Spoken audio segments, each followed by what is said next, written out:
Chicken బాగా 4-5 సార్లు కడిగాను friends. కడిగిన తర్వాత ఉప్పు వేసాను. ఇప్పుడు పసుపు వేస్తున్నా. ఉప్పు పసుపు వేసి ఫస్ట్ అయితే ఈ వాటర్ అంతా ఇమిరిపోవాలి ఫ్రెండ్స్. ఇంట్లో వచ్చే వాటర్ అంతా ఇంకిపోయేంత వరకు ఉప్పు పసుపు వేసి కలబెట్టాలి కూర. ఓన్లీ ఉప్పు పసుపు, తర్వాత మసాలా వేయించుకొని వేసుకున్నాం. మళ్ళీ నీళ్ళు కూడా వేస్తాను. ఇప్పుడైతే ఓన్లీ ఉప్పు పసుపే ఫ్రెండ్స్ ఇందులో వేసింది. ఇది పులుసుకు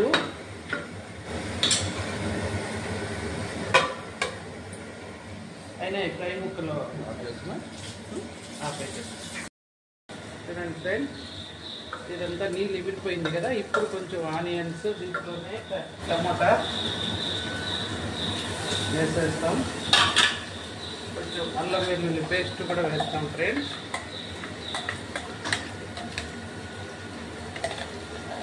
ఇది ఫ్రైకి సరిపోతుంది కదా. ఇంత అల్లం వెల్లుల్లి పేస్ట్, దీనికి కొంచెం కొబ్బరి వేసాను పులుసు చిక్కదనం కోసం. కారం, ఆల్రెడీ ఉప్పు పసుపు వేసాం ఫ్రెండ్స్ కాబట్టి ధనియాల పొడి,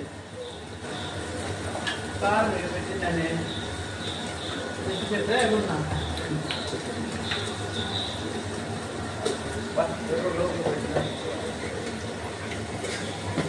నువ్వే పెట్టిస్తావు. కారం,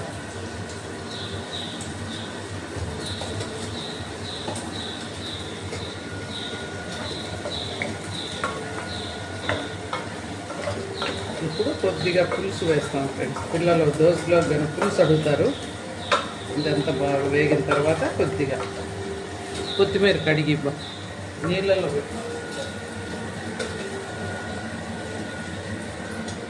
కడుగుది ఇంకా.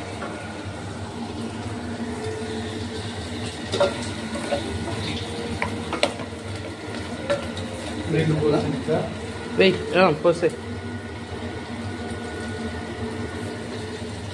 కొంచెం వాటర్ వేస్తాం ఫ్రెండ్స్, పులుసు కావాలి కాబట్టి.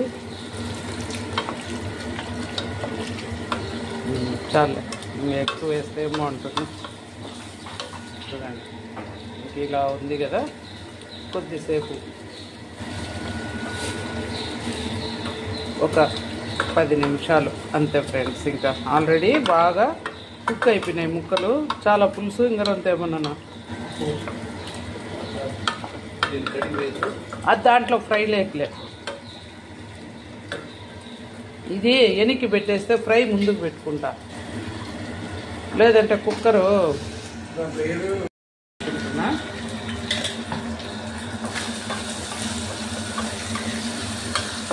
ఫస్ట్ ఉప్పు పసుపు వేసి ఉడకబెట్టాను ఫ్రెండ్స్.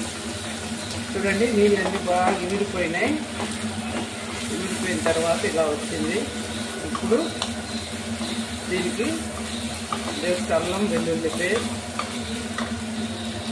ఉప్పు ఆల్రెడీ వేసాను, కొంచెం ధనియాల పొడి,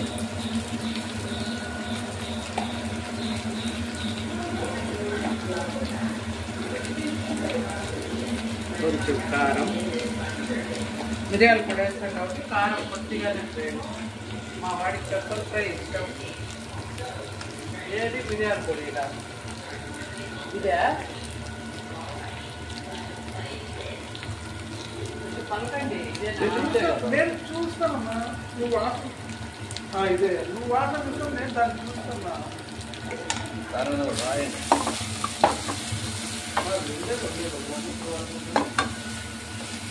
చూడండి కారం, ధనియా పౌడర్ బాగా వేసేది కాబట్టి ఇంకా లాస్ట్ పెప్పర్ పౌడర్.